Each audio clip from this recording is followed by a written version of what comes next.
The casket was shut tight because my daughter-in-law said the crash had turned my son into something no mother should see. I stood in my black dress while a slow river of neighbors drifted past what was supposed to be Danny's body. When my phone buzzed, I expected another casserole offer. Instead, a message glowed up from the dark like a match in a cave. Mom, I'm alive. That's not me in the coffin. If you're reading this, keep your face calm. Meet me tomorrow. Old Miller Farm, 3 p.m. Come alone. Don't trust Stephanie. My knees went hollow. I smiled at the next mourner and felt the room tilt. I am Margaret Walsh, 67, retired after 42 years teaching high school English, widow for 2 decades, mother to 1 boy I believed I knew completely. When Danny married Stephanie 3 years ago, I told myself to make room for someone new at the table, even when my instincts scratched like a trapped cat.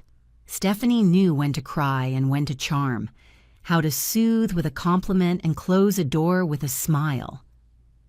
2 weeks before the funeral, she told me Danny had been killed in a fiery wreck, too damaged for an open viewing, and pleaded to spare me the sight.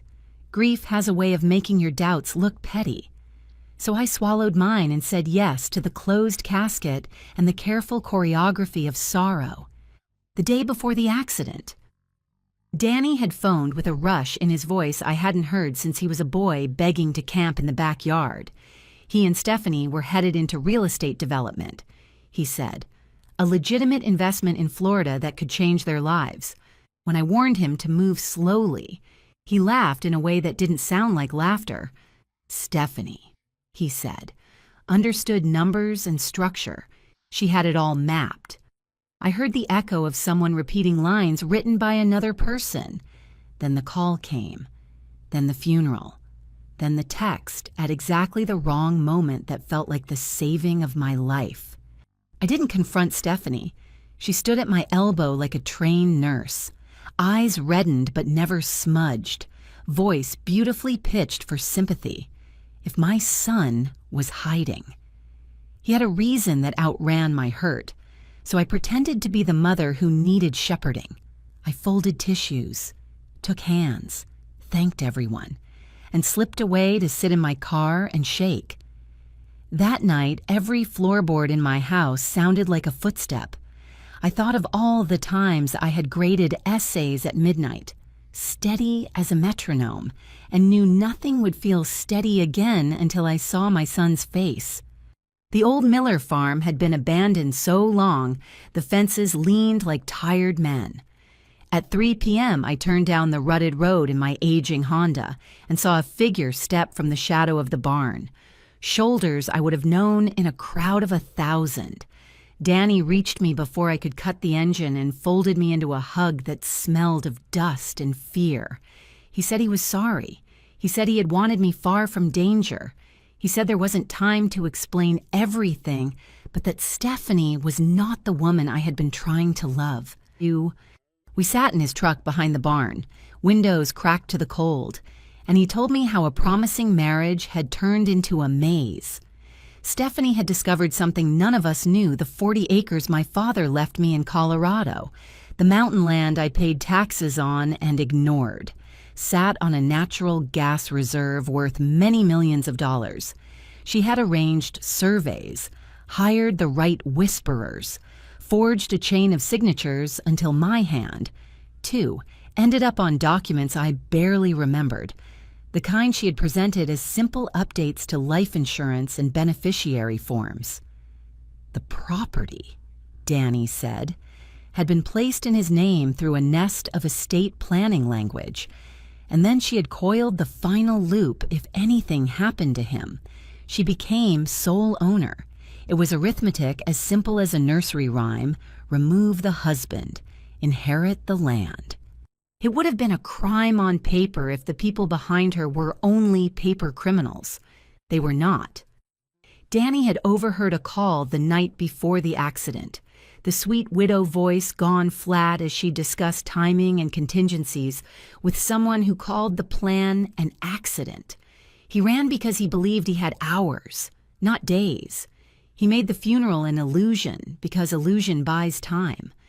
I listened the way I used to listen to children who needed a school to stand between them and a home that could not. It was true, my first instinct was to drive straight to the police, to push everything into official hands and make the danger someone else's problem. But the men behind Stephanie did not sound like men who cared about badges. And if they learned Danny was breathing, they might use me to smoke him out. We would need evidence. We would need witnesses. We would need time. My phone vibrated in my coat pocket while he talked. Stephanie, so considerate, asked me to come by that evening to discuss Danny's estate, to make sure his affairs were in order and spare me administrative pain later.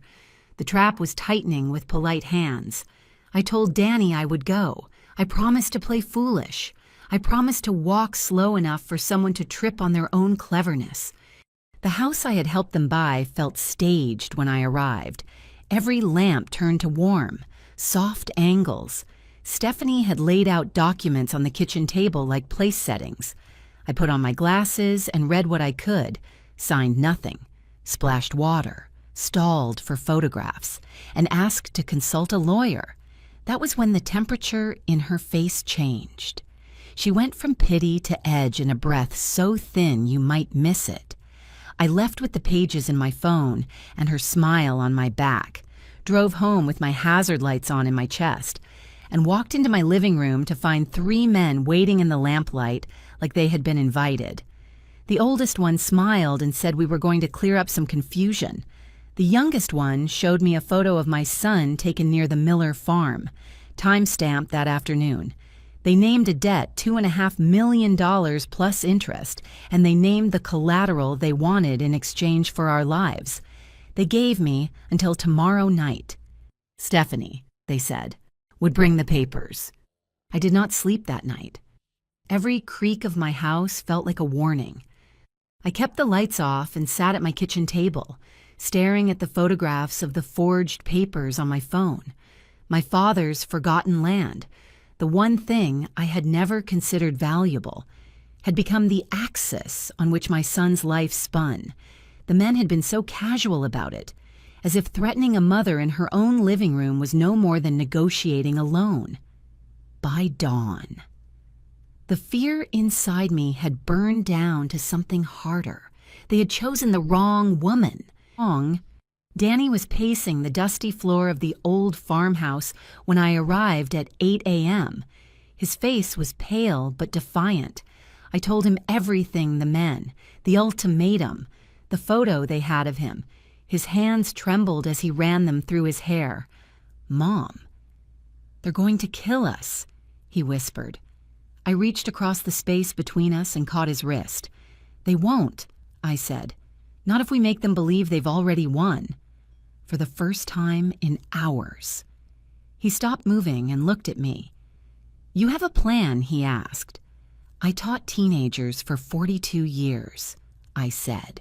"Manipulators, bullies, liars. They thought they were smarter than everyone else.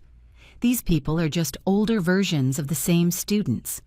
Yes, I have a plan." The first step was to call Marcus Chen, 30 years earlier.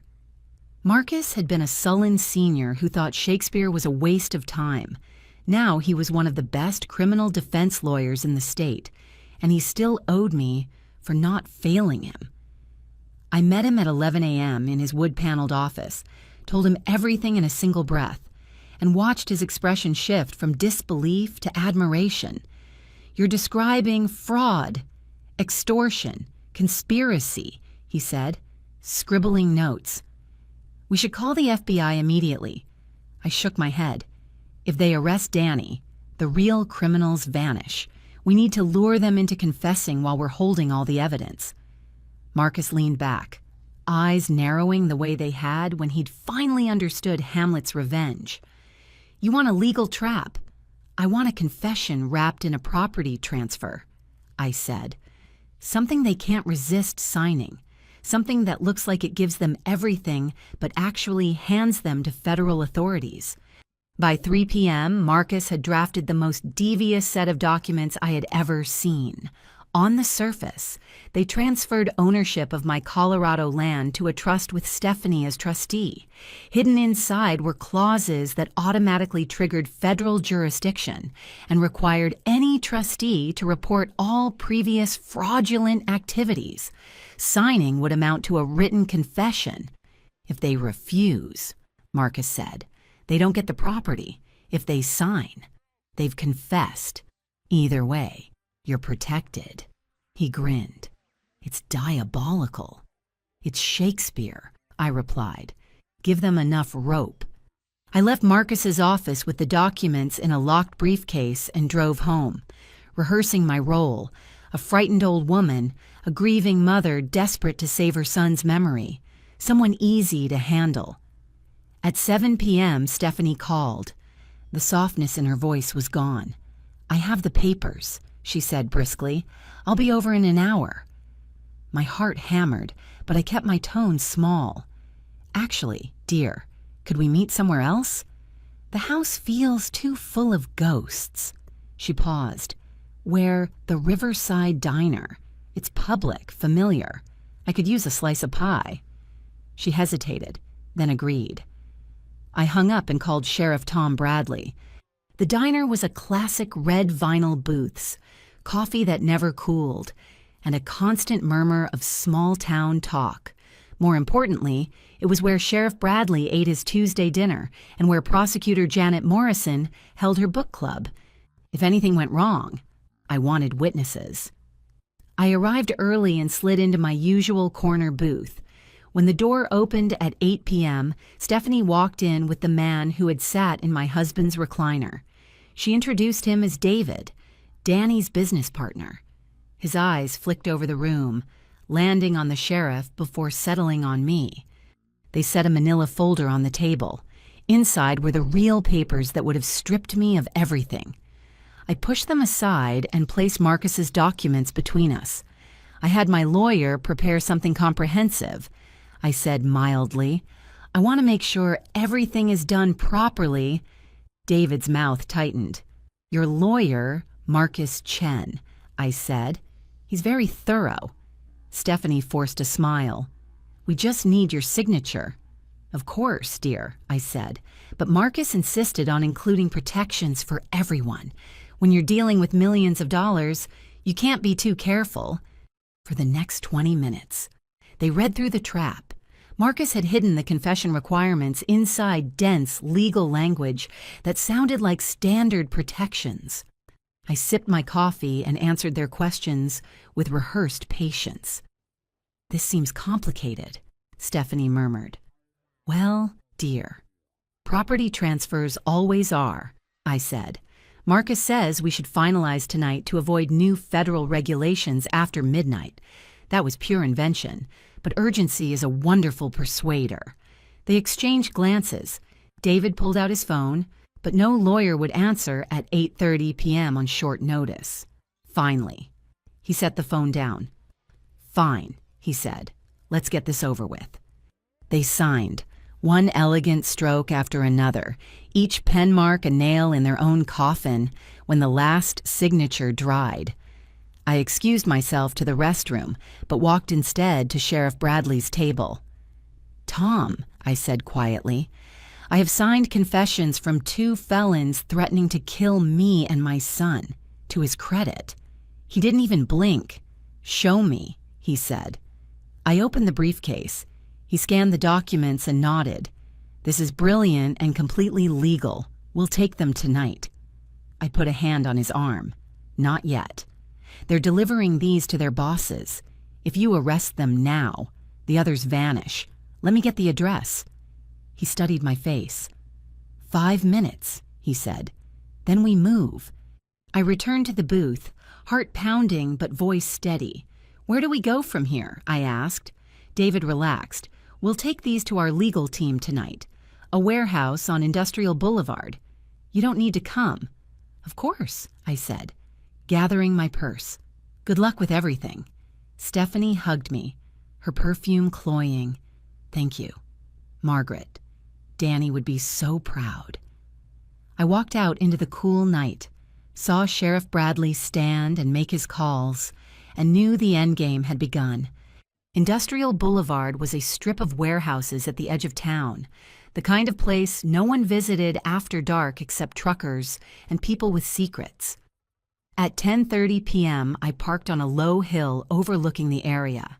Below me, floodlights from unmarked police cars winked on and off like fireflies as state and federal agents positioned themselves around the building Stephanie had named. Sheriff Bradley had done his work well. Every exit was covered, every angle secured. I sat in my car, binoculars in my lap, phone in hand, waiting for the curtain to rise. At 10:47 p.m., headlights appeared. 3 cars pulled up to the warehouse. The first held Stephanie and David, her mask of mourning now traded for sharp efficiency. The second carried 2 of the men who had sat in my living room and threatened me with easy smiles. The third held 2 faces I did not recognize, older, sharper, the kind of people who never dirtied their hands directly. They all went inside, and for 12 long minutes the building was still. I thought about Danny pacing the old farmhouse, waiting for my call. I thought about my father's land, about years of paying taxes on something I never believed mattered, and I thought about the moment Stephanie had hugged me at the diner, believing she had won. She would never guess the woman she had underestimated was watching the trap close. Then it happened. Floodlights blazed, voices boomed through megaphones. "This is the FBI. The building is surrounded. Exit with your hands visible." The warehouse doors swung open and 6 figures filed out, their arrogance gone, replaced by shock. Handcuffs clicked. Police cars swallowed them one by one. No shots fired, no last-minute escapes, just a clean fall into the net we had woven. My phone rang. Sheriff Bradley's voice was steady. "It's over. Margaret, we got them all, plus evidence of a dozen other fraud cases. Your son can come home." When I returned to my house, Danny was waiting on the porch, a shadow carved out of moonlight. The relief in his arms when he hugged me nearly undid me. "Is it really finished?" he asked. "It's finished," I said. "Stephanie and her partners are in federal custody. The land is safe. You are safe. Inside." I made coffee, because that was what we Walshes did when the world spun too fast. He sat at the table where so many of his report cards had been discussed and stared at his hands. Mom. How did I not see through her? Was our marriage just a lie from the start? I set his favorite mug in front of him and sat down. "Her feelings may have been fake," I said gently, "but yours were real. That matters. You loved the person she pretended to be, and that love was genuine, even if she wasn't. Don't punish yourself for being decent." His face twisted. How do I trust anyone again? It was the question every mother dreads the moment when innocence is not just bruised, but broken. I reached across the table and took his hand. You start by trusting yourself. You learn to see red flags, to ask questions, to verify instead of hoping. But you don't let fear keep you from finding people who deserve your trust. That's the only way forward, for the first time since this nightmare began. He smiled, like my mom, who turned out to be a criminal mastermind when I needed her to be. I laughed softly. "Strategically gifted," I corrected. "And you're braver than you think. Sweetheart, you faked your own death to survive. That takes courage." The weeks that followed felt like waking from a fever dream. Danny moved back into my house while investigators pieced together the crimes. I testified before federal prosecutors, handed over every photograph, every text, every signed confession. The FBI recovered more than $40 million in stolen assets from similar schemes across 6 states. Stephanie and her partners faced 23 felony charges: fraud, extortion, conspiracy. The case was airtight because a grieving mother had played along long enough to catch them in their own game. But the real victory was quieter. It was watching Danny slowly believe in life again, relearning that kindness doesn't always hide knives. It was finding strength I hadn't known I carried. The strength of a woman underestimated too many times, who finally used that underestimation as her weapon. For 42 years, I had taught young people how to recognize themes and patterns, how to see truth hidden in words. Now, at 67, I had lived my own lessons, sometimes the smallest property, the smallest instinct, the smallest choice to play along instead of folding. That is what saves everything you love. I never looked at my father's land the same way again. What had once been a forgotten acre of rocks and trees became a symbol. Value hides in places we dismiss. Power waits inside people we underestimate. I had spent decades helping students find their voices. Now I knew my own voice could still matter, even in the face of men who believed they could scare me into silence. When I walked back into the library 3 weeks later, the other volunteers hugged me, unaware of the storm I had weathered. I shelved books, smiled at children, and thought of the night I had carried a briefcase full of confessions into a diner and turned criminals into prisoners. Sometimes. Life hands you a test without study notes. Sometimes. The essay you are asked to write is your own survival. If you've stayed with me through this story, thank you. My son is alive, my family is safe, and I have learned that strength does not retire when you do. If you've ever been underestimated, let that underestimation become your armor. And remember, sometimes, even a quiet teacher can outwit the loudest criminals. Don't forget to like, share, and subscribe if this story moved you. And leave a comment sharing your thoughts. I'd love to hear from you.